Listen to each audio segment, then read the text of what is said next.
going to start Registrar 101 with Miss Susie. It's all you. And Tanya's here too. Oh, hello, Tanya. Hi, Keely and Mackenzie.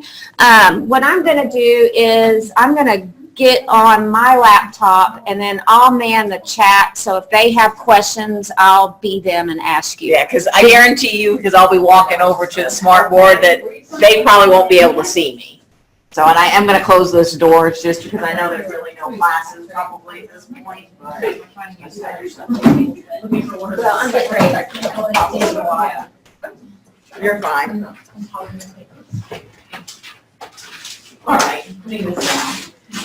All right, well, at least I see mostly faces that I know, which is a good thing. Those of you who don't know me, and you're very fortunate if you don't. Yeah, exactly. Edie will fill you in later. I'm Susie Powers. I am the registrar. I'm talking about Registrar 101. And the reason why I'm doing this is because there's nothing I love more than talking to every single one of you. However, how do I want to say it?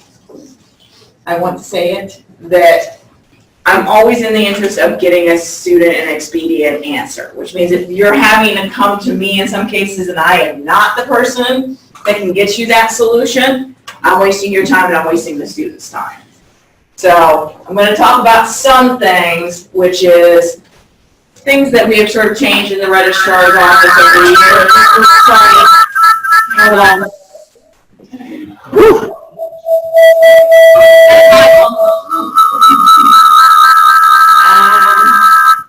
There we go. So I will talk about some of the things, some of the forms and things that we have changed in the office, since maybe some of you have been in the office, things that were sort of maybe were loosey-goosey, maybe were not as enforced as they once were. So we're trying to make the registrar's office a little more student-friendly, not that it ever wasn't, but we're trying to make it a little more student-friendly. We're also working on getting a lot more things online, so there are going to be some things coming. For those of you who are advisors here, how many have students who notoriously do not turn in their graduation applications?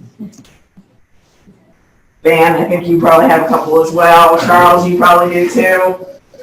So one of the things we're hopefully working on that'll happen this spring, though we might not get to do a lot of it for the May graduation, is we are working on the online graduation application. So some of those kind of things are coming where we can use it self-service, because self-service is a much more powerful tool than when you were using WebAdvisor. Speaking of WebAdvisor, self-service, we're going to talk a little bit about attendance, grading. I know you're sick of getting emails from me. You got an email today, by the way. Reminder, anybody teaching Module 3 classes, your midterm grades are due Monday at noon, please. But the other big thing that I always get the fun job talking about, because usually the registrar at every university that you will ever work at has this job, we talk about FERPA. Does everybody in here at least know what FERPA is? Yes, I see nodding heads. John Delfino? Maybe. Well, so the Family Educational Rights and Privacy Act. I always like to bring this up because this is probably one of the things that I find that as faculty and as advisors, I get a lot of questions on this. I got a fun one today, and it was not even from a faculty member. I think it was from admissions today. I got this dad on the phone, and he needs the students' grades for insurance purposes. They get like a insurance. Oh, it's Yes. like car insurance. Car insurance discount. Well, sometimes they need things for them to stay on insurance Yeah. in some cases, even though the rules and regulations around that have all changed. So the first thing, of course, it says, well, does Dad have a FERPA release on file? I don't know. Where do I look for that? I understand no one here is going to have access to that in Colleague, because almost none of you are Colleague users. That being said, if you have that question, we can look it up and you can call us for that. We can tell you if we've got a release on file. They can go online on the portal to the registrar's office and they can do the FERPA release there. That's been there longer than I've been here. I don't know how long it's been up online, but I know it's been here for a while now.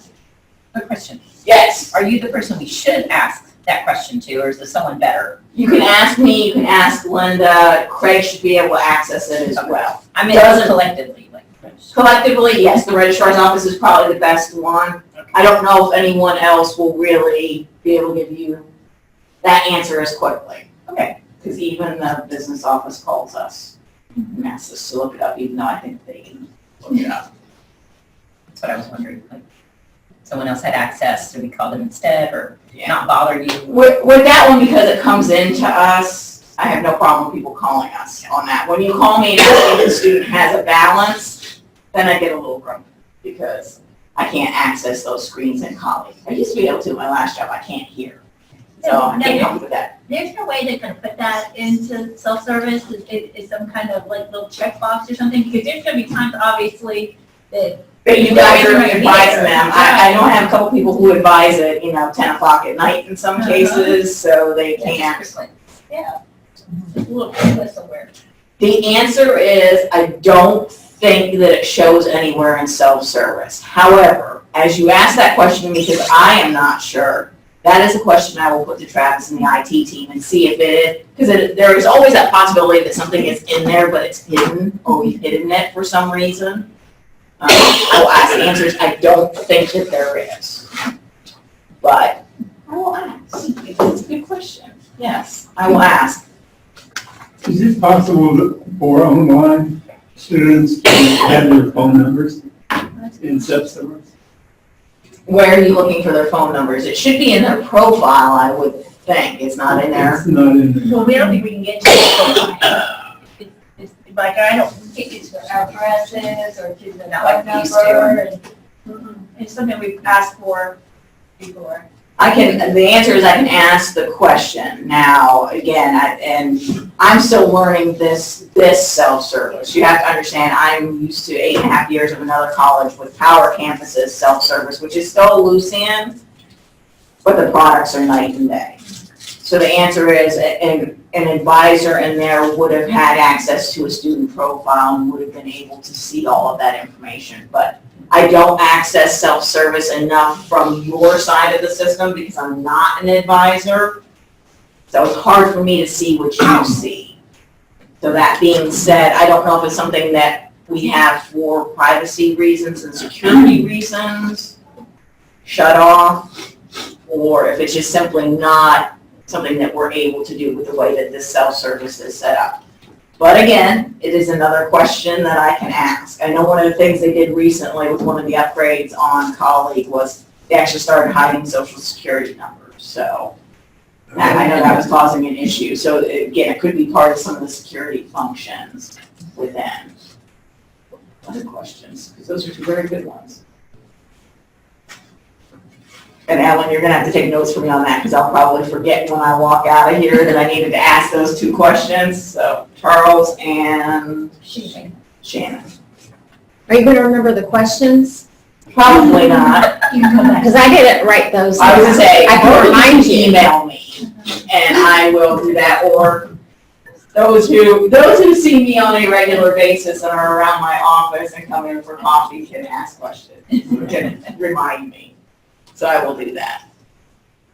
So, touch back to FERPA and where this whole story started with the dad this morning that I spoke to. Now, in his particular case, there was a FERPA release on file, was not a problem. So talking to him was not an issue, that he was cleared for everything, and so was mom.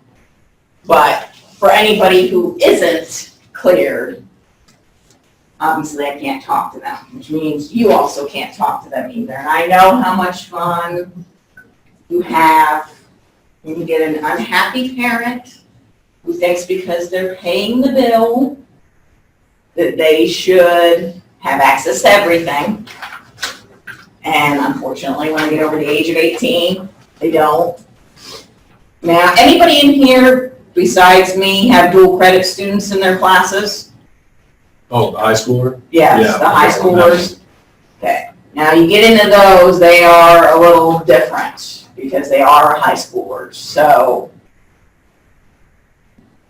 if you have to deal with those are ones where they wouldn't have a FERPA release on file because they're a high schooler. So they're still under the age of 18. Just in case you get those. So understand that they're a little different than your regular students that you have every day. So again, for those who don't know anything about FERPA, John Delfino. No, I knew about it. So essentially this again just allows a student the right, or the parent, if the student is under the age of 18, allows them the right to access their records. Now, does this mean that they get to come in and demand that I copy their whole academic file right then and there? No. They do have to request such things. And even then, I can reserve the right. For example, this is one of my favorites I've had for many years. They come to me, I owe JCTC $6,000 and they won't release another copy of my transcript. Can you copy the one that you have in my file and give it to me? No. It's not what it's here for. That's not what FERPA is for. It's one of my personal favorites. I get that rather frequently, sadly. Well, it's interesting and I understand. Education people. Every so often, not so much here. My last job, I used to get this quite a bit. They don't have my Praxis 1 scores anymore because they're more than 10 years old. Can I get a copy of those? Again, not necessarily what accessing your record in FERPA is about. Though I understand the headache that comes with that in some cases. I will never give them, what I have is not official, by the way. Once I have it and open it, it is no longer official. So I don't know that it's going to help them. I will not copy transcripts. I will not copy test scores. But for those education people, maybe they just need to know what the score is, and we happen to have it. I will allow them to request to come in and look at it. They can write it down if they want, but I will not copy it for them, ever. Sounds good, but don't they have some other way to get it?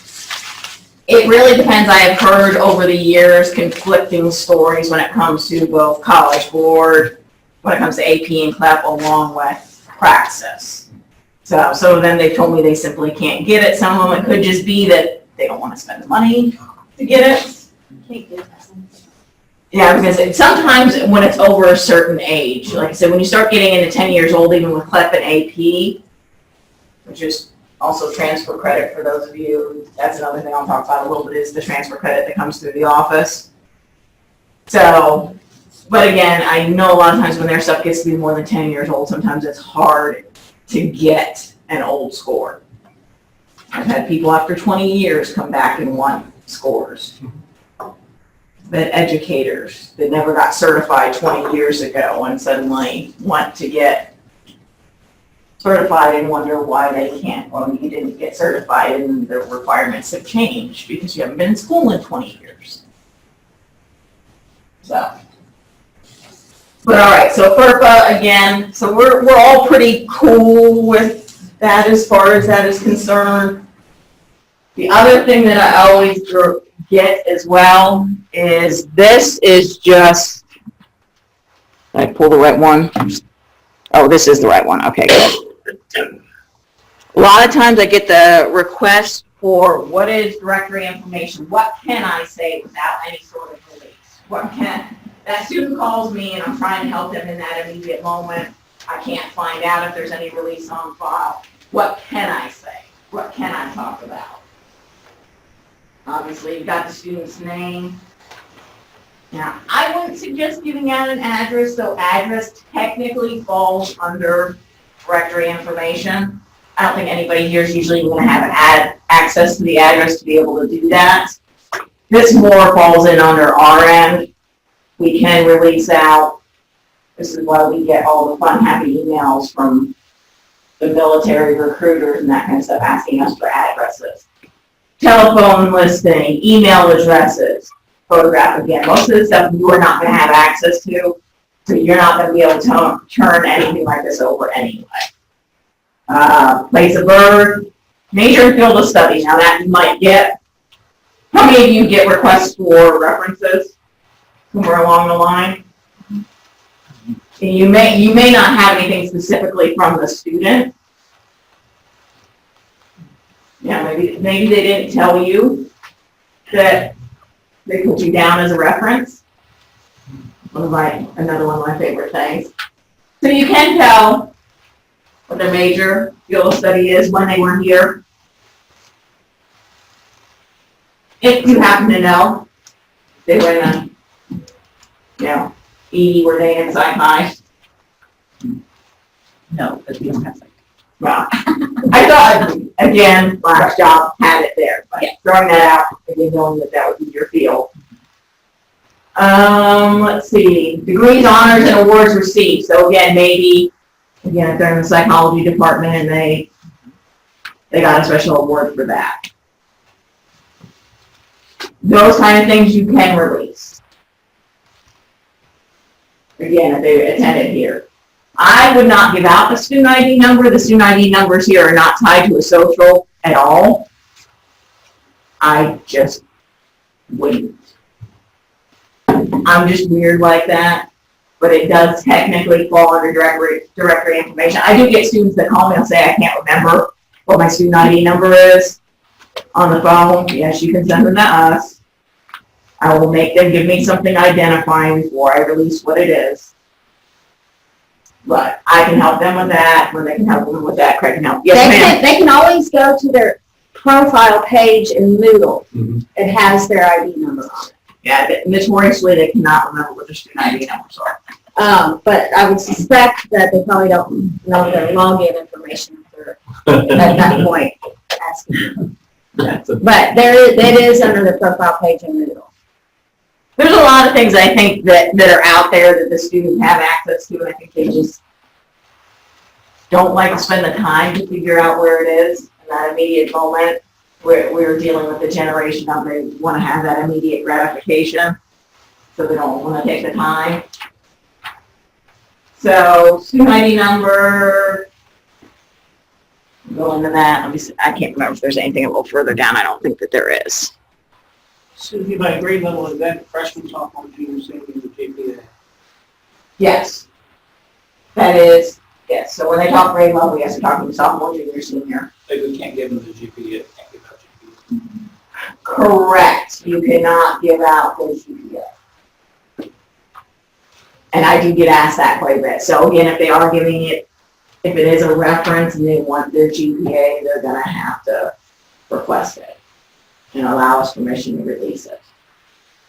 So if you have a reference calling for some information, what's the stuff that you pretty much can tell? I mean, aside from they did the job. So let's say, Thomas, let's say, for example, that I am the student in question and I was one of your students. And somebody calls on a reference for me. Now I'm not a Midway graduate, but let's say I was. You can tell them, yes, she went to school here. Yes, this is the degree that she received. This is the time that she was here. And then again, you are free. I mean, if you choose to give a reference, that is up to you. I would be wary to say too much if you've not said that you're going to do something, because the last thing you want is a student to come back and say, why did you give them a reference? I didn't say you could. Cool. But if they said that you could, Yes, they said that you could. but you would want to have that somewhere documented. Exactly. Because it's stranger things have happened. I have seen enough to know that I have seen too much. Do we have a form? Do we have a form for a letter of reference? No, at least not in my office. Now, I cannot speak as to whether or not anything of that nature is held in any other office. Because that's not something in our office that I would be required to have on file. Now, that might be a conversation. I would argue that that's maybe something a little more in the advising realm, which means that might be a conversation to have with Natasha or Joe. As that continues to build and grow, that maybe that's something that they would want to think about doing. I have no problem housing it in our office, but I feel like that it falls more in the advising realm. They don't too often come to the registrar they come to us for everything else, but they don't generally come for a letter of reference. But practically speaking, if I get the phone call and I'm not expecting it at all, the best thing to do is say, before I give you information, I really need to check the student to make sure that they've opened the gate for that, so why don't we reschedule? Yes, and I find people don't like to say that, and I completely understand why they don't like to say that, because everybody wants to help. And everybody wants to, in that immediate moment, resolve that problem right then and there. There is nothing wrong. I say it all the time, and I've been a registrar for over 10 years now. I say all the time, I don't know the answer to that. I'm going to go back and get the answer, or I'm going to check on it. And I do that because my job is to keep everybody else's butts out of the fire and to keep us compliant. So, as people I have known who've been registrars for years will say, the easiest thing a registrar can say is no. We love to say no. I like to say no, but I'm going to try to help you some other way. So yes, Thomas, the easiest thing to do is, if you've not heard anything, because I guarantee you on occasion that will happen, would just be to say, hey, I can't really talk to you right now. Again, if you get that parent and you have no idea and you can't reach somebody, the easiest thing to say is, I don't know if there's a FERPA release on file. I don't know if I can speak to you. Let me reach out to somebody, and then I will reach back out to you. Or in some cases for the parent, you may want to say, well, if they haven't, I would encourage your son or daughter to do so. It's not hard. The only thing that scares me nowadays is some students will give their parents their credentials. The parents will actually go in and do it, but we have no way of knowing that, unfortunately. But sadly, that does happen. I have parents go in with request student transcripts because they have access to their students' records. So questions on FERPA, I know that's always like the biggest part of what I talk about, is going through that. Okay, that's the boring stuff. So the other thing I'm going to bring up, because these are just some other things that we like to talk about in our office and that falls under us. Let me go to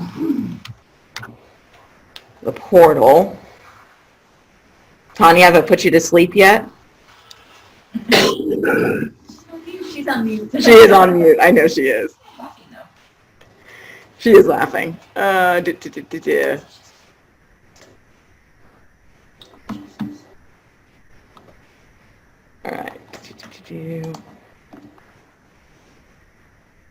So one of the things that I have done now with the registrar's office, for those of you, how many of you have called me about a grade change form and said it's not on the portal? And I have at least 2 in here. I don't know if I said that, but.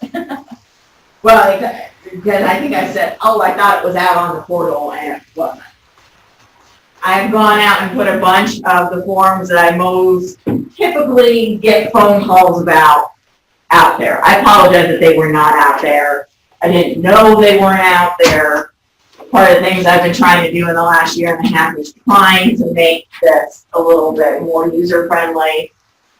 But we've also changed a lot of forms and done some updates. A lot of them, nothing major, but just little things that maybe it's an additional signature that you didn't have before. So one of the things that I know has come up recently, permission for overload. I know a couple in the sciences here have run through that. If they're taking more than 19 hours, they have to have permission. There's a form for it. It is up there. Incomplete contracts, and this ties into grades, which I'm also going to talk about. Incomplete contract. Now, I know for those of you that have been here for a while, incomplete grades. Used to be, there was no form for it. There is now, and it is in the portal. So it gives all the explanations, the deadlines, 30 days after the end of the semester, so on and so forth. It asks you to put in, this is what the student has to turn in yet to be done. I think it just leaves you guys with a lot less liability when the student comes back and says, well, I didn't know what I needed to do yet, and now you're giving me, you've given me extra 30 days, now you're failing me again because I didn't turn it in. So it gives you that opportunity, so that's in there. That's under the forms pulled out. Correct, it's under the new files with the forms. Here's that on the, this is my midway, right? So this is my midway. If you go into organizations and go to the registrar's office,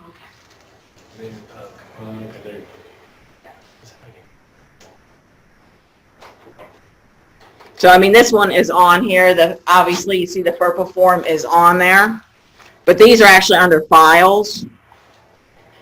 So there's the incomplete grade contract. For those of you, if anyone's not seen that before, I don't know if it'll let me download it here.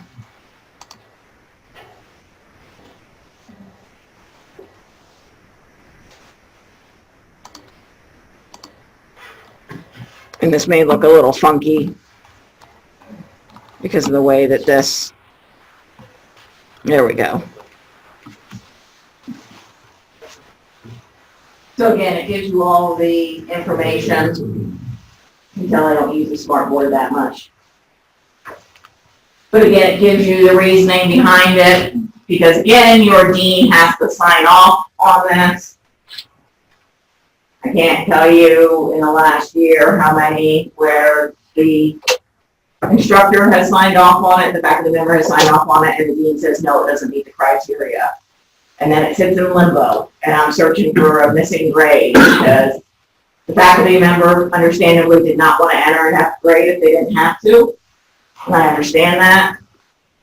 Now I'm spending 2-3 weeks tracking down grades. I actually had one that I spent about a year trying to track. So, again, this gives you all the criteria and everything else for it. And like I said, I think it just makes your life a little bit easier. That way the student has to do this, the student has to look at it, and they have to sign off on it. So they're acknowledging that Edie has told me that I have to do this, this, this, and this, and get it turned in by the deadline. I think it just makes life easier. That way there's no argument.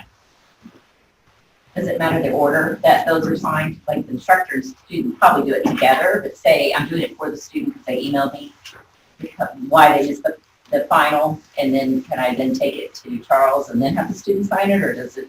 What I will normally do in that case, depending on what the extenuating circumstances, for example, you may get a student who is, oh my God, in the hospital, so the only way you can reach them right then and there is via email.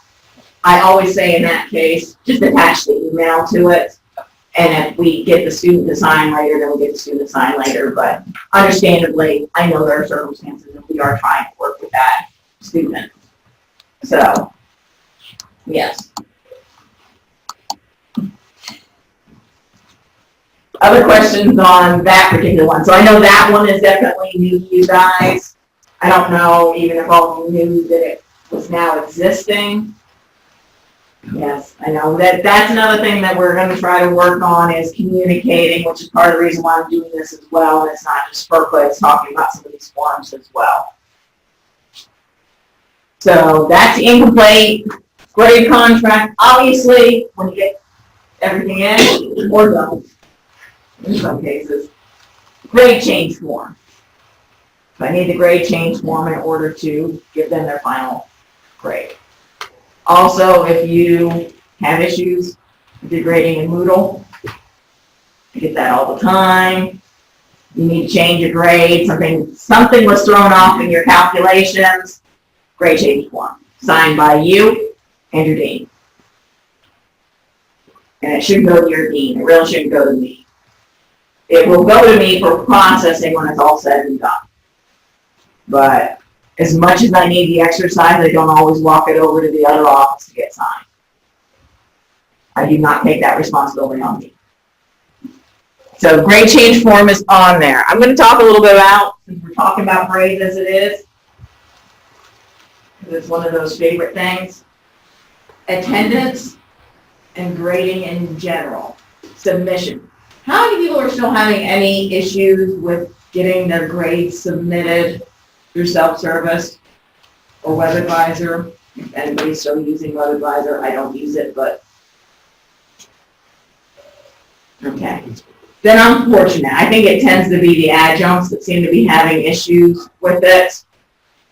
So if you run into any of your adjuncts that are having issues as far as how to do it, obviously Ellen and her team have put up tutorials that should help them. I don't mind. They can call me. I will happily run them through it. I have people in my office and out of my office with attendance and grade time, asking me how do I do this. This is also when I find out when faculty members are not set up properly in the system to be able to put in grades and attendance. So then I end up with the IT team. Attendance.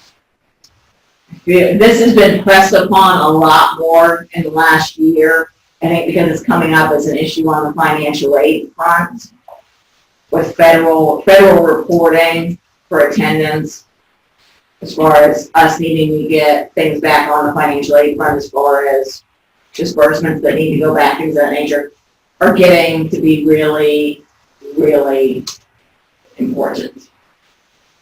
So, for those who may not know, and I presume most of you do, we have till the 10th day to get all of their attendance straightened out and get everything in and get people dropped that we need to get dropped.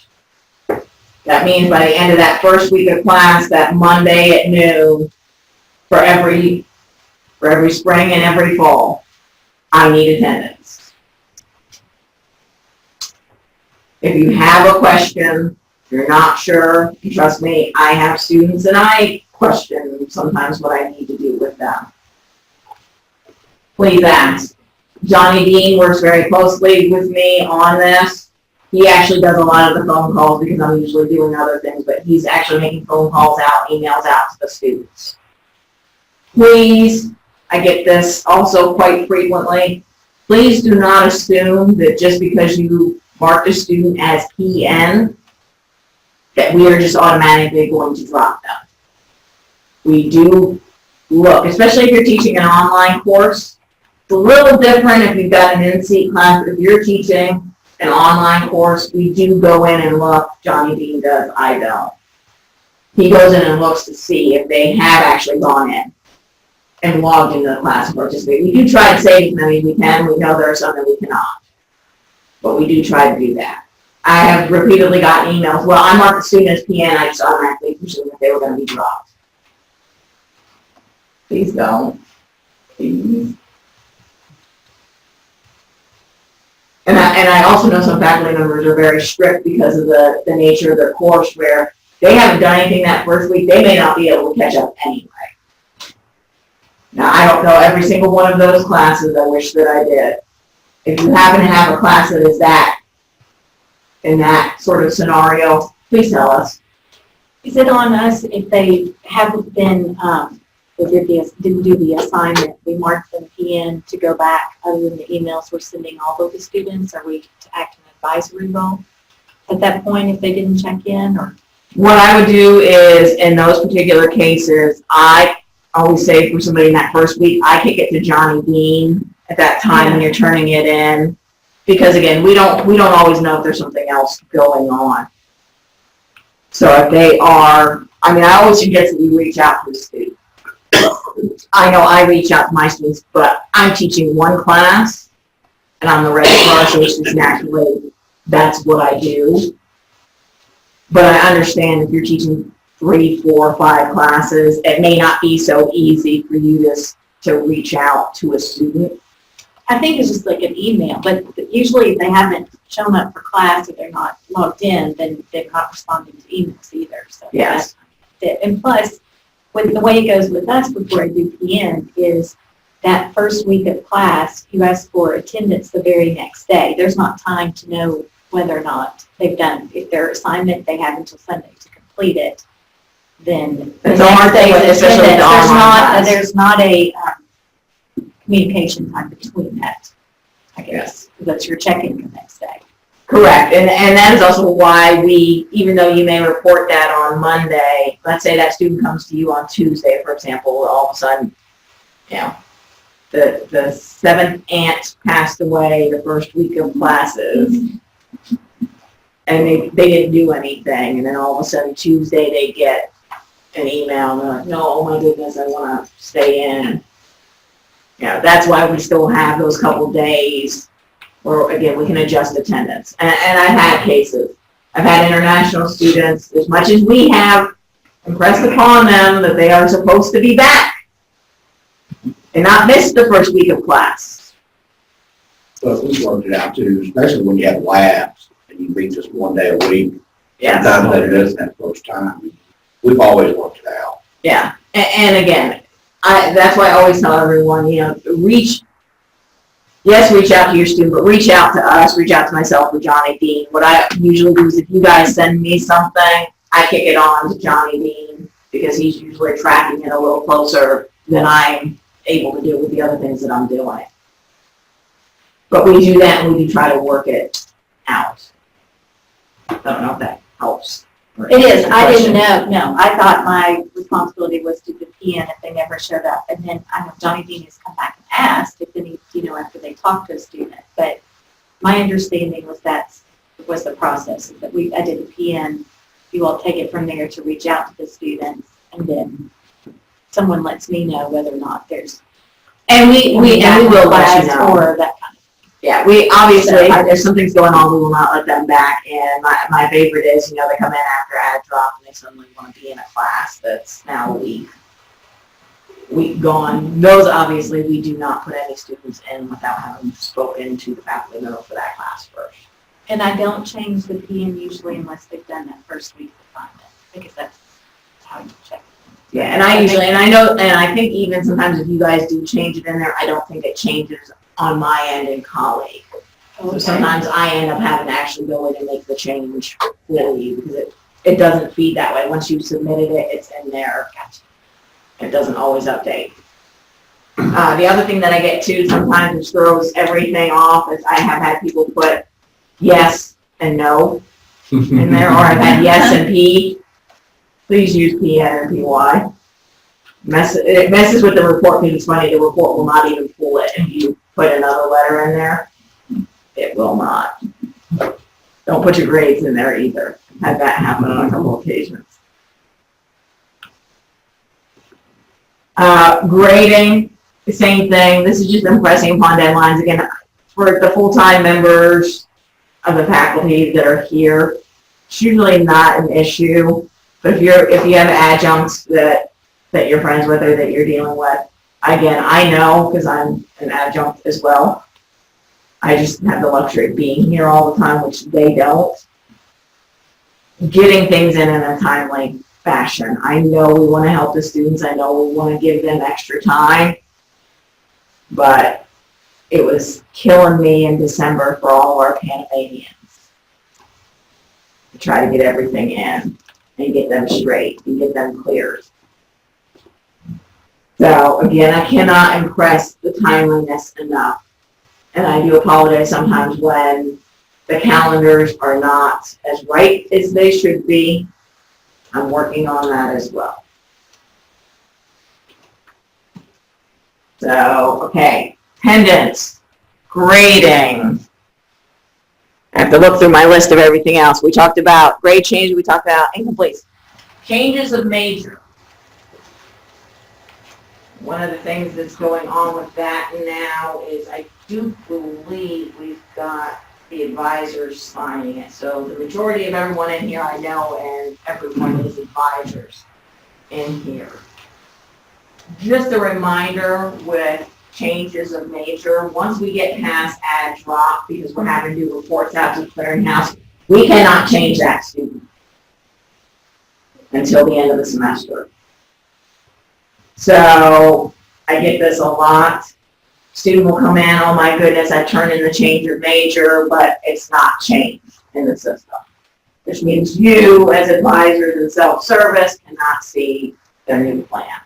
I do apologize for that, but it throws off our reporting to the clearinghouse, which can get us in trouble with the feds, which is why we don't do it. So if you've got a student that's even waffling at the beginning of the semester, please just know they've got to get it in before the 16-week ad drop, or we can't fix it until the end of the semester. So please tell them not to panic. We do keep all of their request forms. We do change them all. Once we get through graduation and everything else we have to get through at the end of the semester, and then we change it. But what's the reason for that again?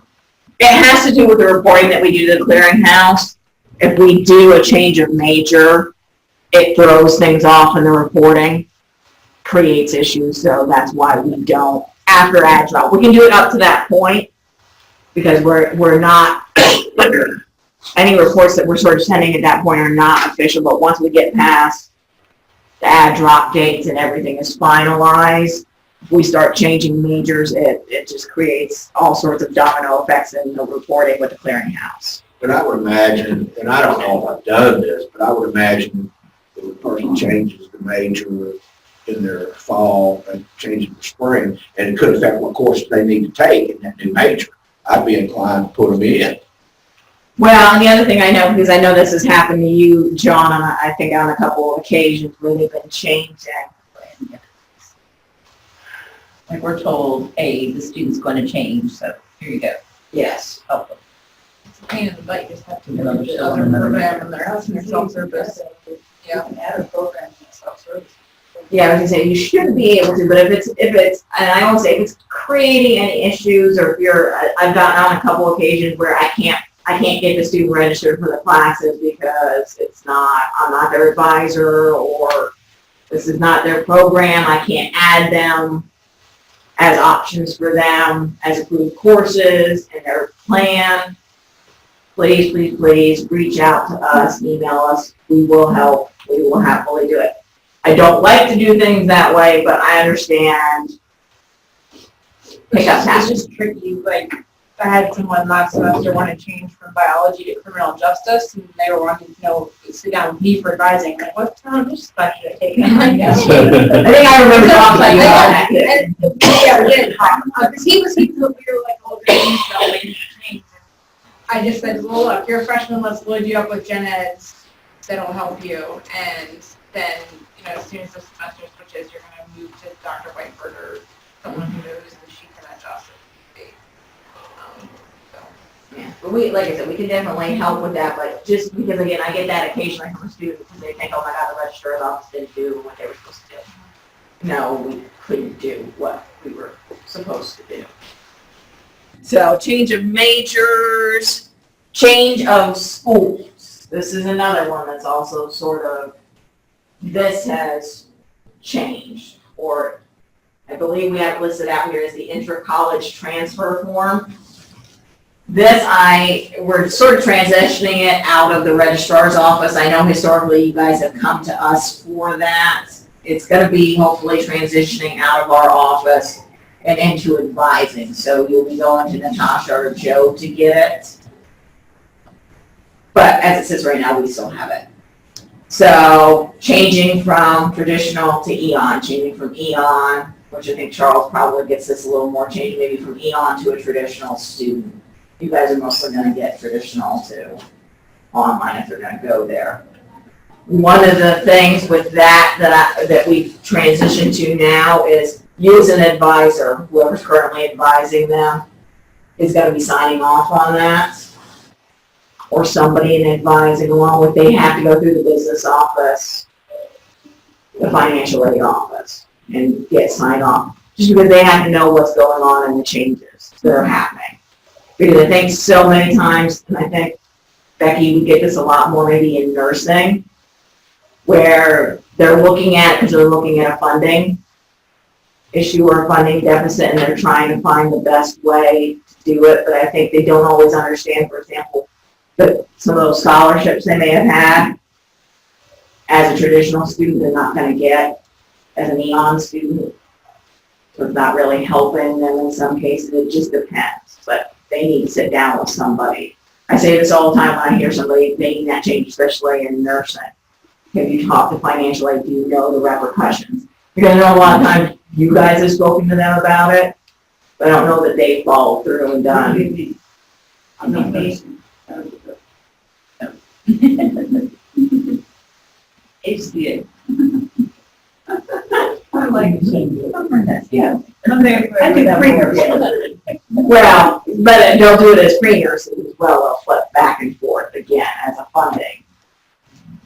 So, but again, like I said, that's something that's transitioning. That form is also up here as well for you to see. You can access it now.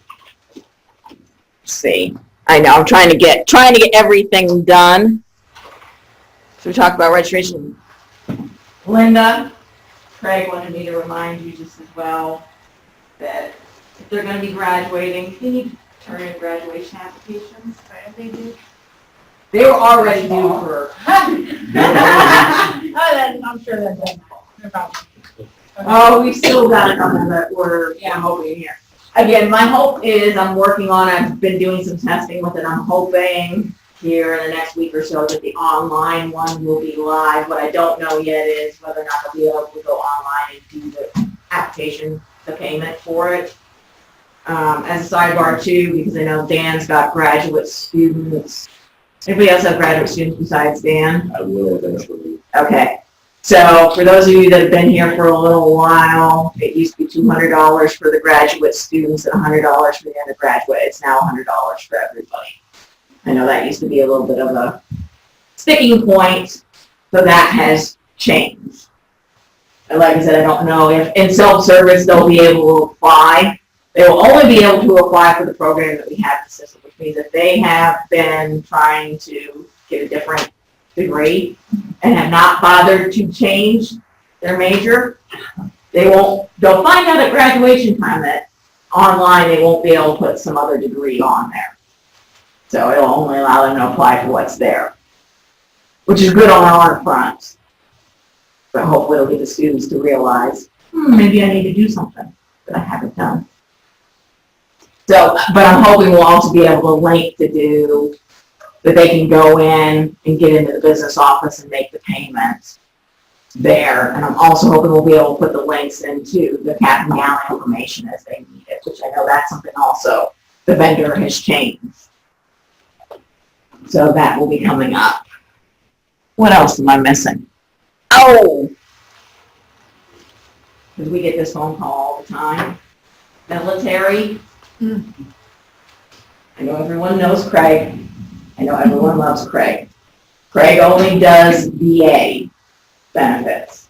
So if they have other questions related to, for example, military tuition assistance, which is different, they have to go to financial aid business office for that. Craig does not do anything with that. He only handles their VA, and he doesn't handle their actual money. He just handles the inputting of what they're taking so that they can get paid. He handles that in VA once on his backup for that. So just FYI on that, 'cause we get calls all the time. Because people hear military and they automatically kick everything to Craig. Not so. Yes, Charles. Changing subject. I've had 2 or 3 cases when somebody has registered a student of mine that I didn't register. How does that happen? So sometimes, for example, like Natasha and Joe would have access to any student and they could register them. I know John Hayes has a lot of access to a lot of different students as well. So there is that possibility. We occasionally get emails in the registrar's office saying, this is my advisee, I've spoken to them. I automatically, and maybe it's unfairly, presume that if I'm getting an email from an advisor, or if I get an email from Joe or Natasha, I'm going to register a student. So that should be the only ways that it should be happening. If it's somebody else doing it and they're not, that student is not their advisee. But I can tell you that unfortunately, that does happen. Can you track source of where the registration came? Sometimes, yes. Not always, but sometimes. So. It depends, because if we had to go back in, for example, and change that record or drop something, it's gonna show me as being the last person that changed it, if that makes any sense. So if we had to go in and do something afterwards, or if I had to do it manually on the back end, you're gonna see that I did it. You're not gonna know or see who did it. You're just gonna see that I did it, and then I'd have to track back through who asked me to do it. Which is why I always say to everyone, you can't just call me on the phone and expect me to do it. I ask for an email because I like that trail, because ultimately somebody comes back and gets grumpy with me, or Linda, or Craig, and says, well, why did you do that? Here's why I did it. Well, we gotta be a little careful too, because a lot of times, there's been enough cases where things have happened in summer when advising gets done by people other than where they should be advising. And I think everybody's heart is in the right place, but sometimes things go awry, and we just gotta be careful. Yeah. Like I said, because obviously not everyone is here in the summer. There are limited people who are doing advising in the summer. Again, somebody who's looking at maybe being, going to veterinary school, and is, somebody's trying to do the right thing with them. I know how that can go awry. It's tough with us because there are niches that have to be fulfilled. So, let me see, there were a couple other ones. So that was VA benefits, graduation applications. This one, nursing a lot. I put this one up here as well. Permission to enroll at another institution. One of the things I have changed on that, Joel, I think I've gotten one from you recently. I tend to get a lot from nursing in general. That now has to be signed off on by your dean.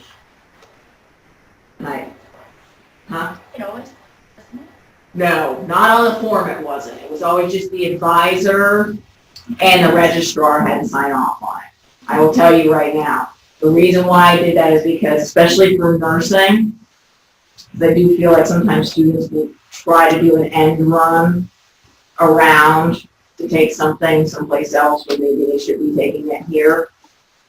So, just to resolve a lot of that issue, the advisor signs off on it, but the dean signs off on it, and then it comes to me. I will not sign it if the dean has not signed off on it, period. You lost some money. No, you're losing Erin. Laying right here. Thank you. So, permission to enroll, so that's, again, there as well. The only other thing I wanted to throw up, even though it's not necessarily in my office, but we track it, for those of you that are advising, you have students who are maybe struggling for books, there is that book stipend that we do. That's a new process. That's only been, I think, maybe since the spring. It's something we've had, but now there's an official process. That form's on the registrar's office. I don't know if I put that up there because technically A secret. it's not, yes, it is secret. Well, I had a student in the fourth week class finally today tell me he couldn't afford his book, and he absolutely has to have it. So I was like, hey, where's your book? I don't have it yet, I can't afford it. I was like, Yeah, and 2 weeks ago, tell me that. yes. So the answer is within like by that Right. Friday, the first week, there is the book stipend process. So technically that is out of Dr. Shriver's office. So Okay. Christina and Dr. Shriver's office has all that. Okay. We just track in our office because Craig handles with the books. Okay. So we track who's been approved and we So give. I should contact Christina. Yes. Thank you. So in that particular case. Originate? I'm sorry? Yeah, there's a form. There is a form now. And Where does it originate? it originates in Dr. Shriver's office with Christina is the best place to We get want that that. form, we just go in there and get it. Well, the student should get it because it really is on the student. The student has to plead the case. And then it goes to a committee that reviews it and then they make a decision on who is So is it. it too late this semester? You said kind of first week. It is at this point. Do you have anybody now, if we have somebody that's, let's just say, doing module 4, No, it's an NC course, it's a lab book that he has to have Yeah, all the they don't, activities they didn't in. know about it, or it's not published, I think that's the kind of thing that. The answer is, I would say in that case, that it is a question to put Dr. Stiles. I'll ask, because he missed the second week of class for wrestling. And then last week, I gave him a handout, so he didn't need his book, and so this week, I needed the first The day. answer is, I would ask in that particular scenario, I would put it to Dr. Stiles and Okay. see how she wants to do it, because I did have some people in the second week, and she kind of told me no. But Okay, again, I know. because they're reluctant to say, I can't afford it, Mhm. too, I'm like, the first day of class, I'm like, you must have this book. And I say the same thing. Yeah. But my book also is not as expensive Yeah, as it's like some a of $300 the, book or something. yes. Outrageous like that, so.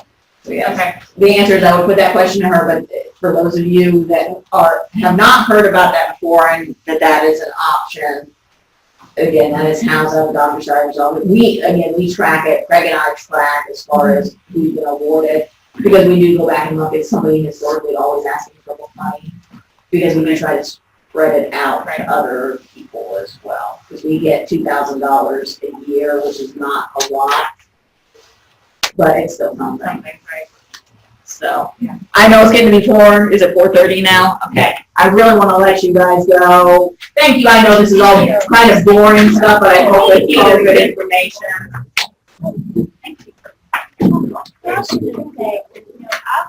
Thanks, guys.